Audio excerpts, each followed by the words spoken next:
नमस्कार दोस्तों। रामायण की कथा आप सभी ने सुनी या देखी होगी और ये रामायण प्रभु श्री राम और माता सीता के अटूट प्रेम और विश्वास की कहानी बयां करती है।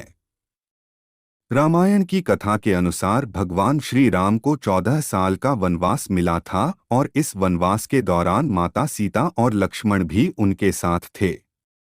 वनवास के कठिन समय के दौरान लंकापति रावण ने माता सीता को अपहरण करके बंदी बना लिया था और इसी वजह से राम और रावण के बीच युद्ध हुआ था। रामायण की न जाने कितनी कथाएं प्रचलित हैं और इनमें से एक प्रमुख कथा है सीता माता की अग्नि परीक्षा की कथा। वास्तव में ये बात थोड़ी सोचने पर मजबूर करती है कि आखिर माता सीता और प्रभु श्री राम के बीच के अटूट प्रेम के बावजूद भी अग्नि परीक्षा क्यों देनी पड़ी। इस बात को लेकर भी कई कथाएं सुनने में आती हैं, लेकिन हमने इस बात को गहराई से जानने के लिए हमने नई दिल्ली के जाने माने पंडित, एस्ट्रोलॉजी, कर्मकांड, पितृदोष और वास्तु विशेषज्ञ प्रशांत मिश्रा जी से बात की। उन्होंने हमें इस अग्नि परीक्षा की सिर्फ एक वजह बताई, जाने क्या है वो वजह। पौराणिक कथाओं के अनुसार प्रभु श्री राम को मर्यादा पुरुषोत्तम के नाम से भी जाना जाता है और एक राजा की तरह श्री राम के लिए अपनी प्रजा के लिए समर्पण सबसे ज्यादा महत्वपूर्ण था। ऐसे में जब लंबे समय तक रावण की कैद में रहने के बाद माता सीता श्री राम के साथ अयोध्या लौटीं, तब उनकी पवित्रता को लेकर समाज के एक वर्ग में संदेह होने लगा। इस पर एक वृद्धा ने उन पर कटाक्ष करते हुए ये भी कहा कि ये भला कैसे मर्यादा पुरुषोत्तम हैं जो ऐसी माता सीता को अयोध्या वापस ले आए जो तक रावण के पास थीं और उनकी पवित्रता का कोई प्रमाण ही नहीं है।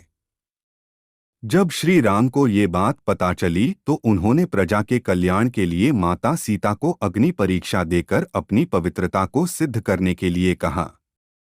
प्रभु श्री राम की बात सुनकर माता सीता अग्नि में समा गईं।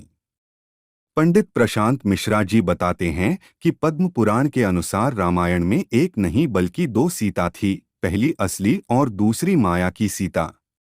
इसकी कथा के अनुसार एक बार लक्ष्मण जी जब कंदमूल फल लेने वन को गए हुए थे, तब प्रभु श्री राम ने माता सीता से कहा कि अब मैं नर लीला करूंगा और जब तक मैं राक्षसों का विनाश करूंगा तब तक आप अग्नि में निवास करें। ऐसा कहकर श्री राम ने माता सीता को अग्नि देव को सौंप दिया। इसके बाद असली सीता जी की जगह माया की सीता प्रकट हुई।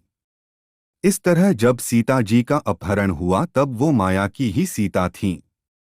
जब युद्ध समाप्त हो गया और राक्षसों का विनाश हो गया, तब भगवान श्री राम ने माता सीता को अग्नि परीक्षा के लिए कहा और माया की सीता अग्नि कुंड में समा गईं। माया की सीता के अग्नि में समाते ही असली माता सीता अग्नि से बाहर आ गईं और इस पूरी अग्नि परीक्षा का सिर्फ एक यही कारण था।